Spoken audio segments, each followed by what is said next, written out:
I am a lawyer. I was good as a lawyer. My first case as prosecutor was against the top generals of my country, three former presidents. And suddenly, my work was different. I was trained to face people in power. So I'm a lawyer who always was working against powerful people.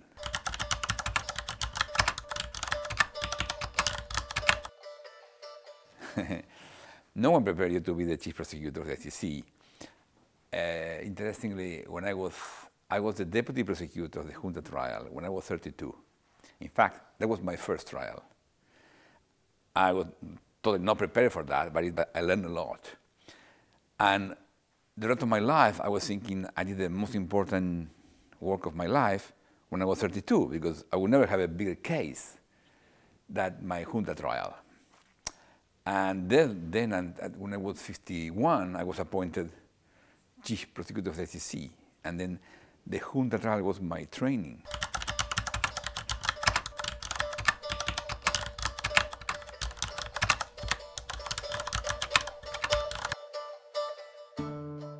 I never was thinking in this way. I don't think my eyebrow defines something. It's the only black hair I have, so I'm very happy, but that's it.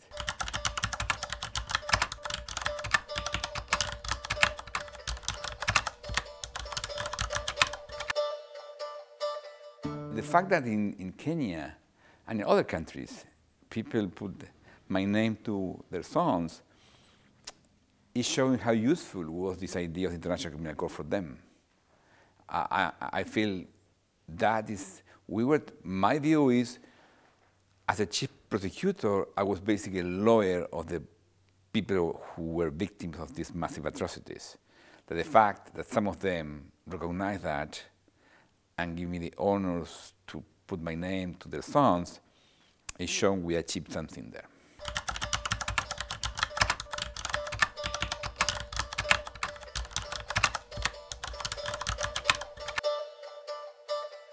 How I feel on the Kenyan case? I feel the Kenyan case showed the possibilities and the limits of international justice. Because in some way, we helped Kenyans to have peaceful elections in 2013, mostly peaceful. People were killed, but not so many. So in this sense, and that was a big worry before. Everyone was worried about, in 2009, 2010, everyone was worried about the next election. And in some way, we helped it to have a peaceful election. The outcome was unexpected, no? Because I think, but it's showing international justice is not just about judges and prosecutors. You need political leaders. Because basically what's happening, how I see in Kenya is, Kenya and Ruto were allegedly killing each other, these other groups, and then they were smart, they were make an alliance with them, between them, and they present themselves as the reconciliation process. And Odinga, who was the other candidate, say no word about post-electoral violence or about ICC. So the only candidate who addressed a really important and serious issue for Kenyans were Kenyatta and Ruto. And that's why people vote for them, in addition to the tribal affiliation. So I think it's a good example how you can help, but you cannot transform Kenya into Sweden. No, Kenya has, that was exactly my thinking when I was in the junta trial. When I started, my dream was, okay, Argentina will become Sweden. It was not Sweden, but we never went back to the massive violence. I hope in Kenya it's the same. The problem is, it's showing that the countries need a political leadership. And I hope Mr. Kenyatta, as a new leader elected by his people, can understand that and help them to move ahead.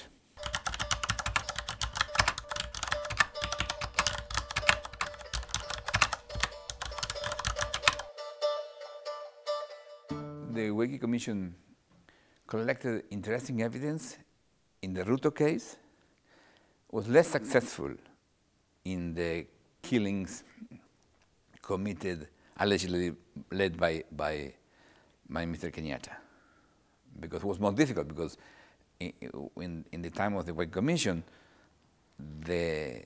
Kenyatta was part of the government, so probably it was more difficult for them to collect evidence. And in our case, in our investigation, when we started, we had much more evidence against Mr. Ruto than against Kenyatta. But then at the end of the process, we had more evidence against Kenyatta than Ruto. Then these things are evolving, because sometimes the witness change their mind or they have problems. I don't know, the situation now is complicated. Mrs. Bensouda said the witnesses are withdrawing, and this is related with the idea people have fears. But in any case, that's it.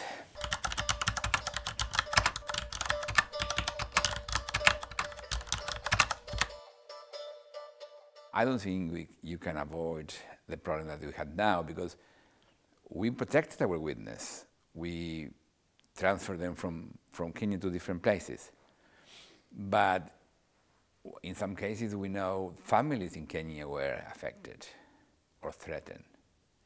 When we investigate, we don't need to disclose who are the witness. But when you arrive to the trial time, and that's the difference between ICC and the human rights groups, we should disclose our witnesses. And then the defense has the right to know them. And after that, it's much more difficult, because they can go to see them in London or in wherever they are. And people can threaten their families. So it's part of the process.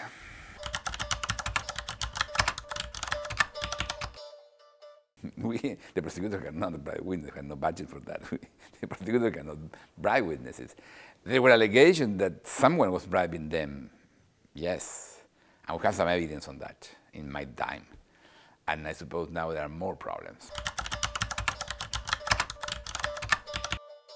People have to understand, we have a very clear protocols how to treat witness.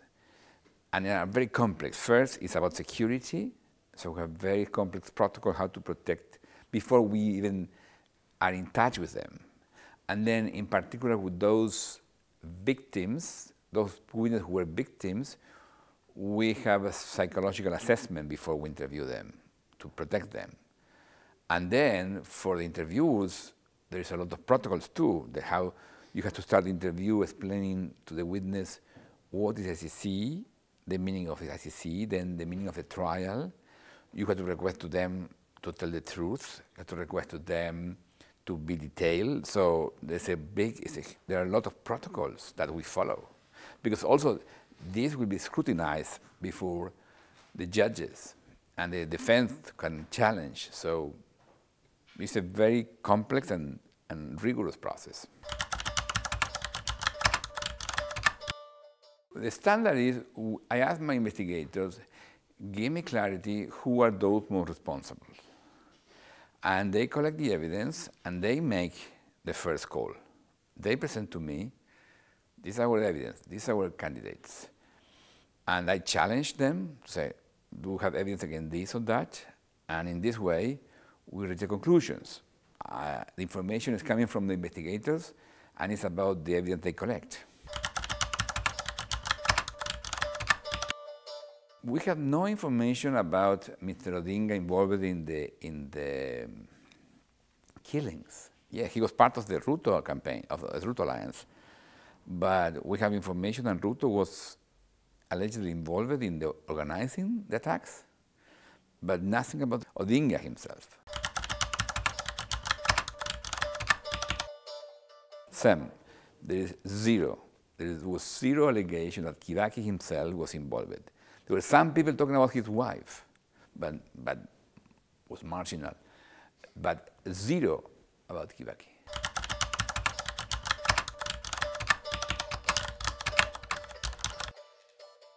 In Kenya, the biggest challenge was to collect the evidence in a free way, because the Kenyan government was really worried about, and there were people in the Kenyan government who were involved in the crimes. We had evidence against Francis Mutaura. At the end, the evidence was not enough to go to trial, but we had evidence against him, and Mutaura was one of the most powerful persons in Kenya in those days. So it was very difficult to collect evidence against them. And then when we tried to interview people, the Kenyan government was requesting us a very formal process where we were going nowhere. And when we extract witnesses from there and we put people outside the country, the protection was a big issue. Because it's difficult to be protected. Imagine a Kenyan person living in a European country. And some of them became drunk, some of them had problems with our security people. So it's a very complex process. That's why I think we're very proud that at least we can confirm the charges against most of the suspects before the election, and people had clarity. Then what people vote was not my business. There were some diplomats asking me to do something more to prevent Kenyatta or Ruto to compete for the elections. And I said, it's not my role. Judges in Kenya should do that. And if they authorize them to compete, people will vote. And if people vote for them, we have nothing to say.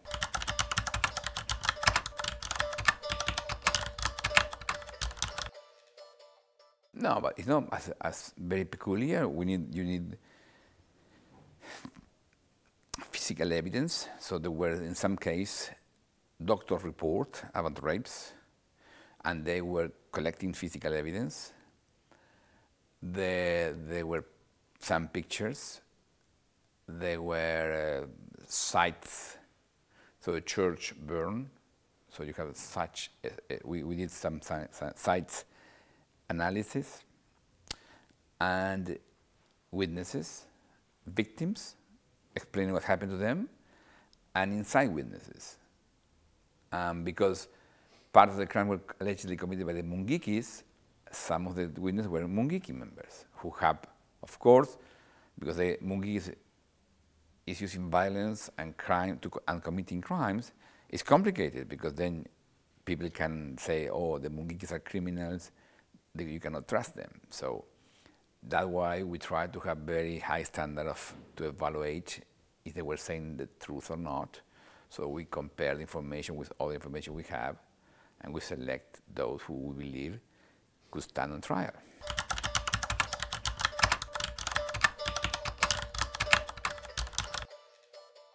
So basically, when we investigate in our type of crimes, you first analyze what happened, and if you found there are patterns and it's something that was not spontaneous, was ordered, the question is who ordered it. And in one case, the evidence we had in those days was that Mr. Ruto was planning the attacks and organizing a group to do it. And as a consequence, Mr. Musaura and Mr. Kenyatta, in accordance with our evidence, were involved in the retaliation. That's the evidence we had in those days. Now, this evidence should be checked in court. Now, Ruto is on trial, has a right to present his evidence, and the judges will decide. And maybe, I don't know what will be the outcome of the trial. We are presenting the case, but the defense also has the right to present their own case. And the judges are impartial, and they have to make a decision. So it's a very high threshold. We'll see what happens.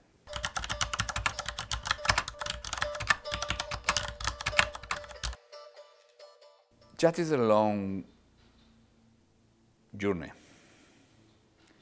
I'm Argentinian.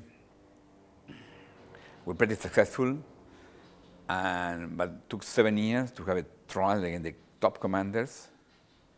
Then there were military rebellions, trial was stopped, and almost 15 years later, trial started again. And I did the best I could to move the cases, and I'm sure Fatou Bensouda is doing the same now. How far International Criminal Court will arrive, I don't know. And probably victims will keep requesting justice for many years in Kenya. But justice is not just putting people in jail. For me, it's a shame that there are still people displaced in Kenya, and people who are not receiving some kind of help for the crime they suffer. So justice includes reparation for the victims. Justice includes truth. So there are different types of justice, and I hope Kenyans will get justice. I know will be a long journey.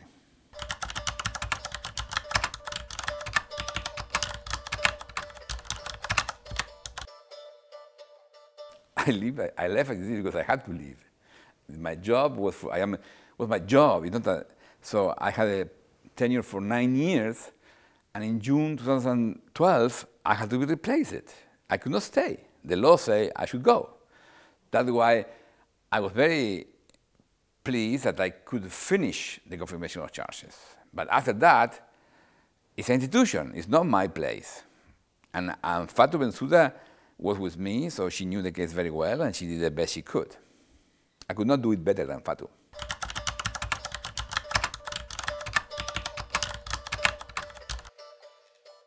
No, I cannot. Look, my responsibility was to build institution.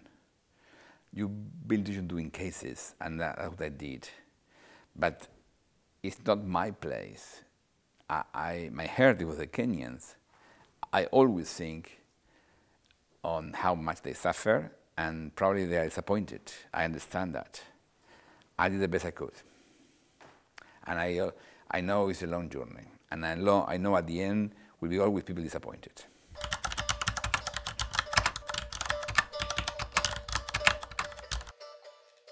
I suppose there are many Kenyans who feel frustrated and could express anger against me because for them I was a big hope. And the fact that they had a peaceful election probably is not enough for them. And the fact that the road to central is not enough for them. So I understand that.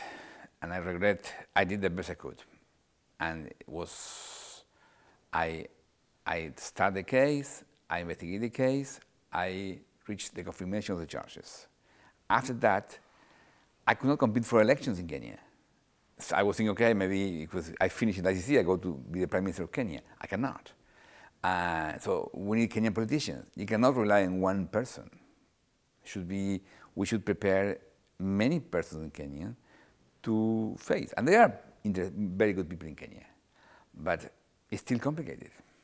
But at least what we move from a catastrophic situation to a situation is bad, but not so catastrophic. So it's an evolution. It's enough? No. Perfect. Fatou Bensouda is doing perfectly a great job. But Fatou Bensouda cannot define the elections in Kenya. She cannot define the attitude of the government. She cannot define or avoid that the witnesses are receiving bribes or threats. So she cannot stop. But she was very tough. She was very firm. You know, there was a lot of pressure because as soon as Kenyatta became the president, international community liked to please him. So I read in newspapers a lot of pressure on Mrs. Bensouda. And she was very firm, sticking the line. Even during the last Assembly of the Party, there was a big discussion, and Fatou Bensouda was firm. But as a lawyer, she cannot go to trial with no evidence, so that's why she decided not to go to trial. But I think Fatou Bensouda was perfect.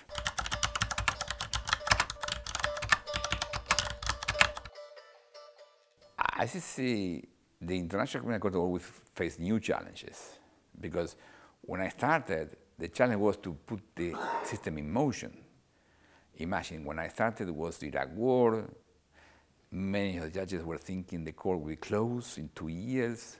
So just arresting Lubanga was a huge achievement. But now it's nothing because we're growing, expectation also growing. That's good. So in my time, the main challenge was to put the system in motion. Now, Fatou had to consolidate and keep growing, and it's always complicated.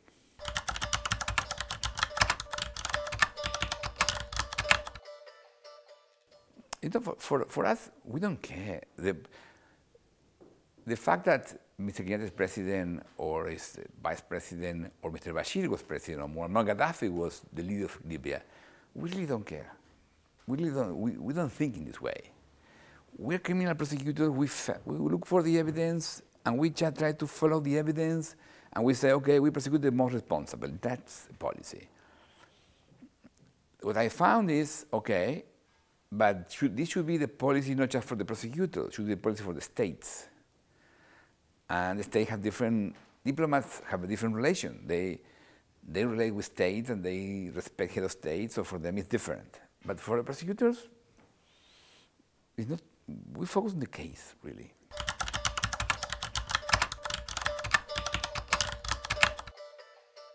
I know Fatou Bensouda since 2004. So, and we have and she's very smart, but also very gentle. She's a very, very nice person, very gentle. So it's very difficult to fight her because she's absolutely gentle. And I am always ready to help if she needs. So I invite her. Last time in New York, I was in New York, she was there, so I invite her for dinner, for instance. We have a nice conversation. And occasionally, once or twice in the 1 year, she called me to comment on some issue. So, but this is her business. Fatou Bensouda is the prosecutor. I'm the former prosecutor. They have enough Ocampo for 9 years, had to be rid of Ocampo.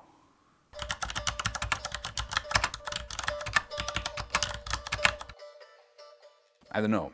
In terms of the judicial process, I think we did the best we could. The problem with the witness is difficult to control.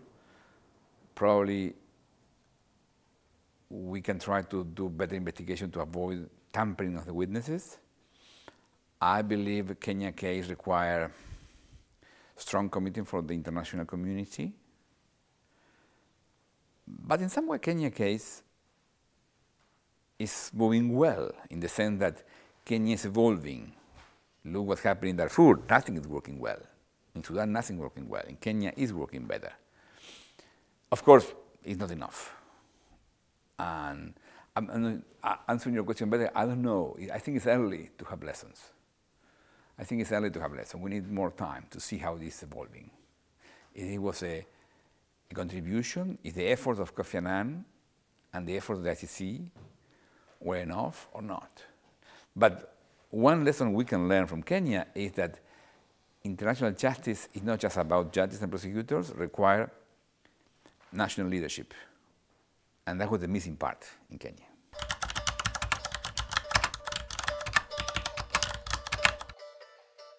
I think the Kenya case was very important because showed something different. Until the Kenyan case, basically the crimes were by militias or brutal authoritarian regime like the Bashir regime. The Kenyan case was a case where politicians were using massive killings to get power. And Gbagbo case is similar, the Ivory Coast case. So showing them that there is a problem. If you use violence to get power, you have a problem, I think was a good and important lessons for the world, and not for Africa too.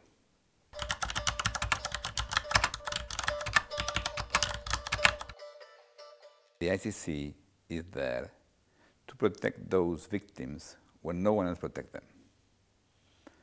And in these 7 cases we opened in Africa, that happened. In Colombia, there are massive atrocities. But there are judges and prosecutors investigating the cases. They don't need us. So for me, the ICC is not about popularity or prejudices or media information. It's about clear standards. And the standard is we stick when there are massive atrocities and no investigations, we are there. Media it's funny because Bashir was the one who presented that was an African bias to cover his genocide. And he's winning this battle. The journalists, as you, asking me about the African bias and not about genocide in Darfur. And I think that's something the journalists had to improve. But ICC criticizes because we're in Africa, we are proudly in Africa. We are serving African victims, and we are working in Africa because the African leaders decided to be part of the ICC.